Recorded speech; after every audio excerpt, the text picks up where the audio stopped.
ঘাটালে মেলা দেখতে যে রাস্তার মাঝে এরকম করে অ্যাক্সিডেন্ট হয়ে ঝগড়া লেগে যাবে সেটা ভাবতেও পারি। তো চলো ভিডিওটা প্রথম থেকে শুরু করি। আজকে গিয়েছিলাম ঘাটাল মেলা, আর ঘাটাল মেলায় ঢুকতে না ঢুকছি কি বড় বড় চড়ক, আর এতই বড় ছিল যে ক্যামেরাতেও ধরেনি। আর এটাই তো এরা সব চেপে আছে, আর আমার তো দূর থেকে দেখে এটা হাতে চলে আসছিল। আর ঢুকে আমি চলে আসি তাবিজের দোকানে, কারণ কোনো মেয়ে পটেনি। তো বি কেয়ারফুল গাইজ। আর ভাই মেলায় যা ভিড়, ওরে বাবারে, ভিড় কোনো মতে ঠেলে সরানো যাচ্ছিল না। আর চারিদিকে ভিড়ের ঠেলা খেতে খেতে চলে আসি একটা চা দোকানে চা খাওয়ার জন্য।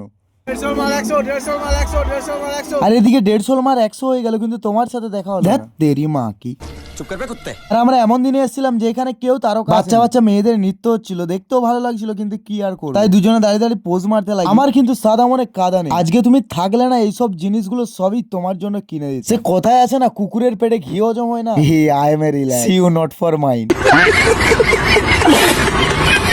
আর আমাদের দুজনের খুব জোরে খিদে লেগে যায়, তাই রেস্টুরেন্টের মধ্যে খেতে ঢুকি। আর ভাই ভুলবশত আমরা চিংড়ি চাউমিন খেয়ে ফেলি, আর যেটা ছিল আমাদের অকাতের বাইরে। 860 টাকা বিল মিটাতে হয়, তাই অকাতের বাইরে বললাম। আর তারপরে মুডের 12টা বেজে যায় এই সালা রেস্টুরেন্টের জন্য, তাই ঘোরাঘুরি বন্ধ করে চুপচাপ চলে যাচ্ছি বাড়ির দিকে। তো চলো ফলো করে নাও, আর দেখা হচ্ছে নেক্সট ভিডিওতে। টাটা।